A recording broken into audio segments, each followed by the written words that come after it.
Hello coders, welcome back to tutorial.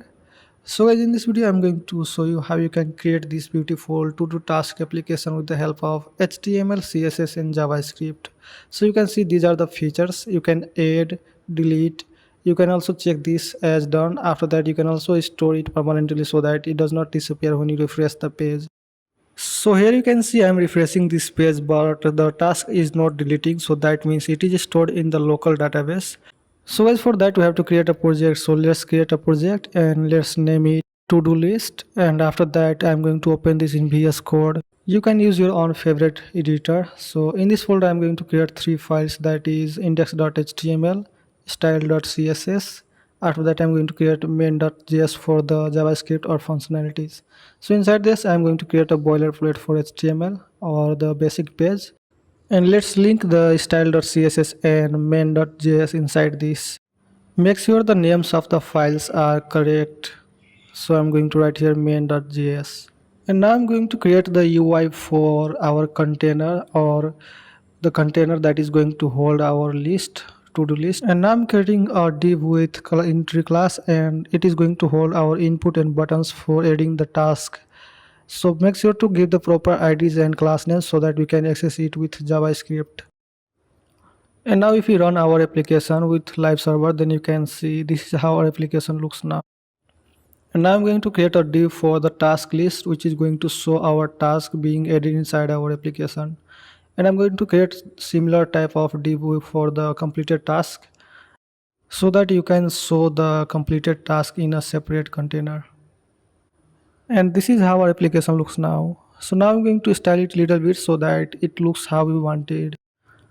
So I'm going to set the background of body to white and give it some margins.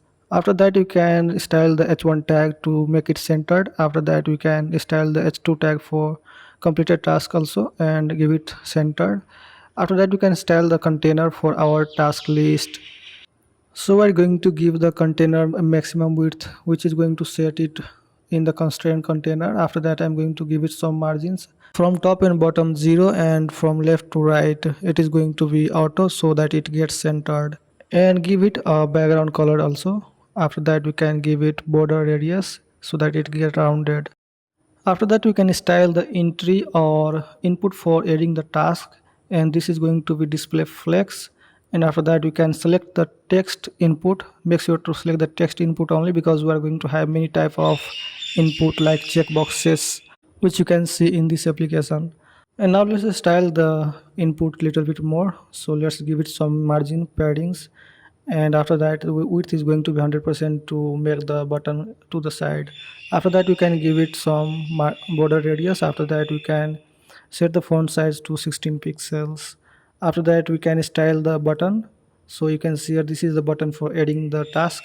After that you can give it some padding and background color, and also let's give it some colors to for the text. And after we're going to remove the border, so font is going to be 16 pixel too.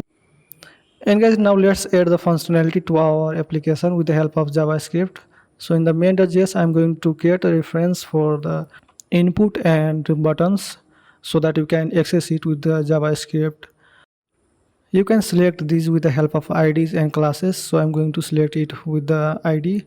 After that I'm going to also select the task list and completed task list, so we can show the task list separately inside them from the area of task which we are going to create now. And this is going to be an array of objects which is going to hold our tasks which we are going to add from the input later. But for now let's add some dummy data inside this, and this is going to be the array of objects inside which there is going to be the text which is going to hold the description for the task, and after that is going to be the done, which is going to be false initially. So whenever we change the done to true, then it is going to be as completed. After that we can just render it or display it in our application with the help of this function, in which I'm just clearing everything for initial rendering, and after that we can render whatever the task is inside our array. And we can do it with the help of for each function, which is going to take an argument, and this is going to be the task and index, and the task is going to hold the data for each of these tasks. And after that index is going to be the index for each of these tasks to add or delete or modify them.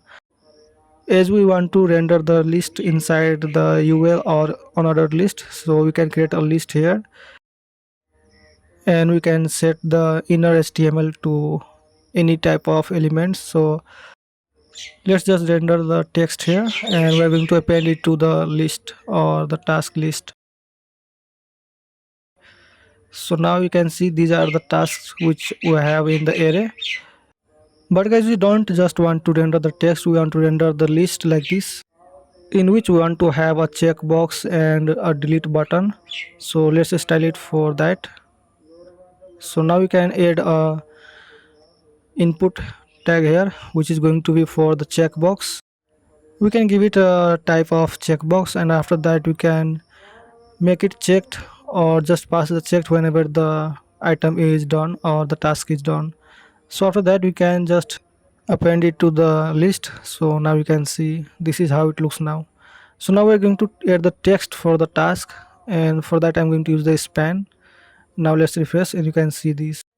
And I'm adding a button too for deleting the task and I'm going to give this button the class name of delete button DLBTN. So now let's style our list little bit. So now I'm going to style the another list.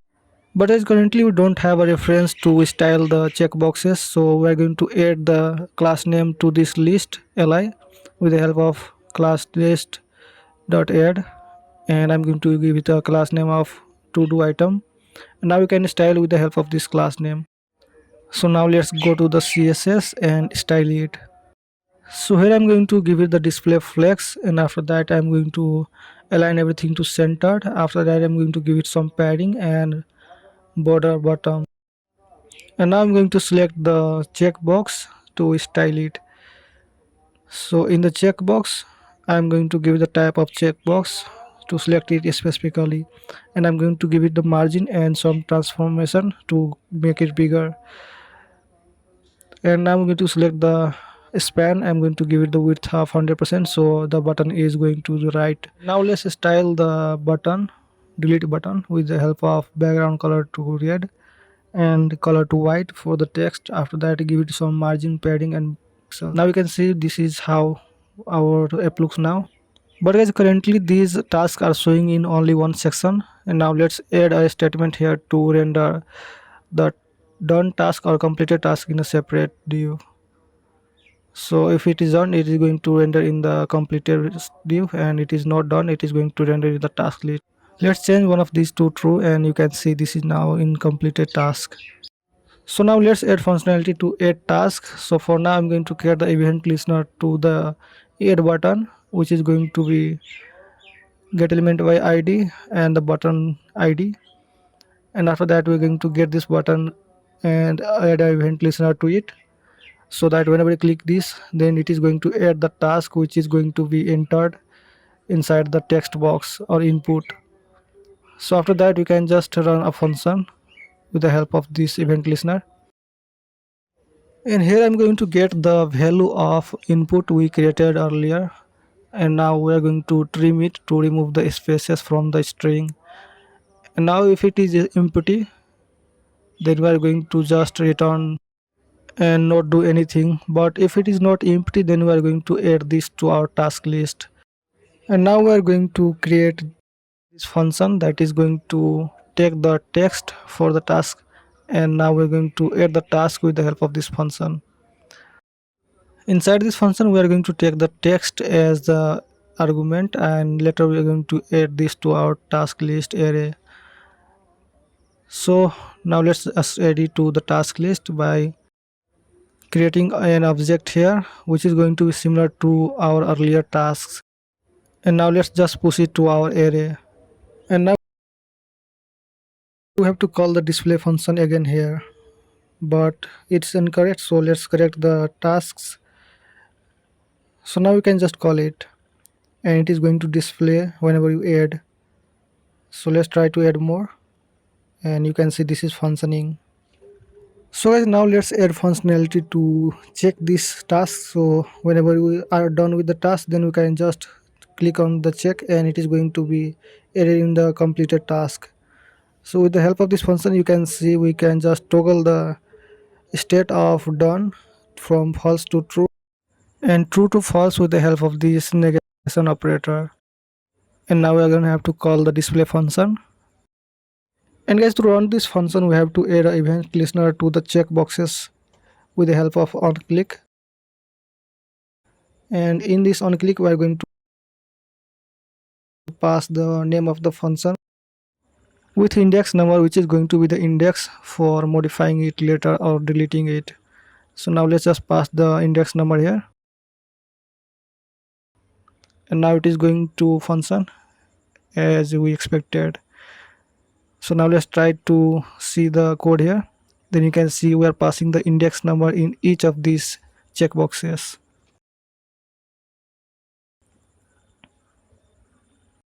So guys, that's how you can add the functionality for completing task, and now you can see it is functioning well.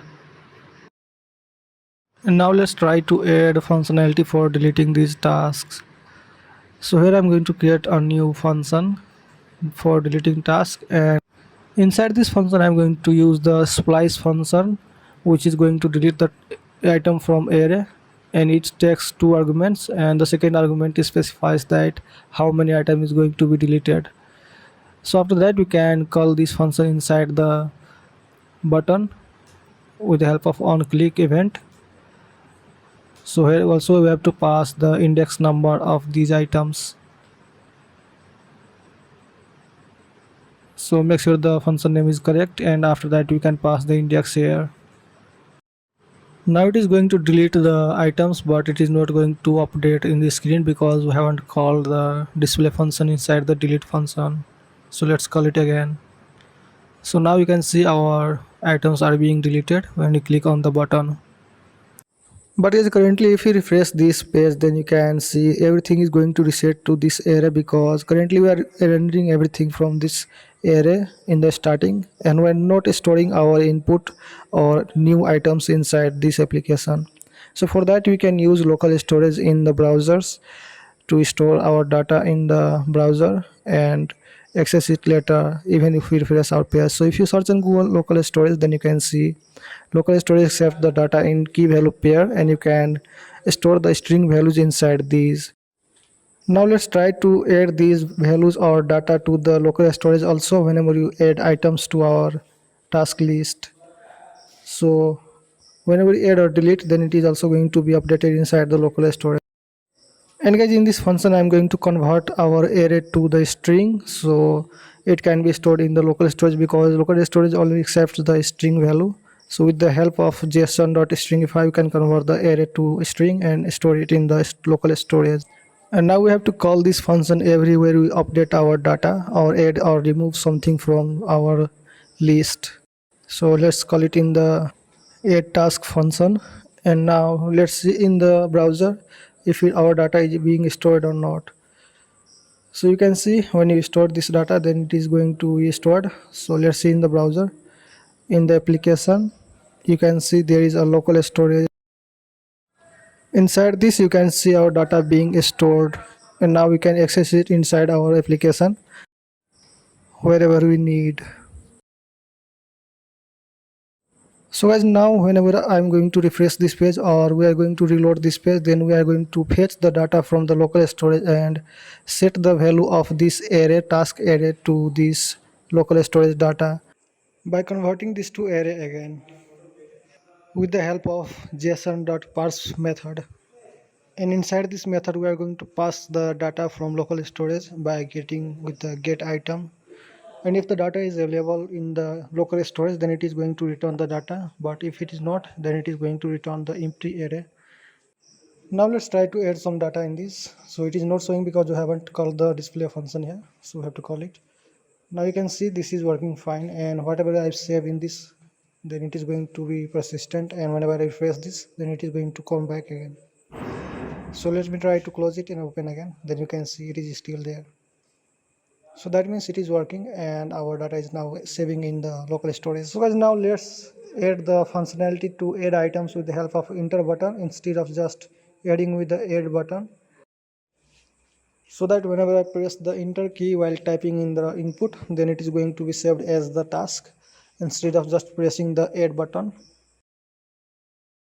So now I'm going to add an event listener for the key press. So while typing in the input, whenever the key is going to be pressed, then this function is going to run and it is going to detect if it is the enter key. Then if it is an enter key, then data is going to be stored in the task list. So here I'm going to pass a function by passing an argument that is going to be event, and we can get the key value from this event data. So guys, in this I'm going to check if the key pressed is the enter, then it is going to save the data to the task list, and I'm just going to copy the above code for adding the data to the task list. So now it is going to work as the button. Now you can see I'm pressing enter button and it is going to work as fine as the add button. So as now we have implemented all of the functionality required for this to-do list application, and I think this is a very cool project to build if you are learning JavaScript.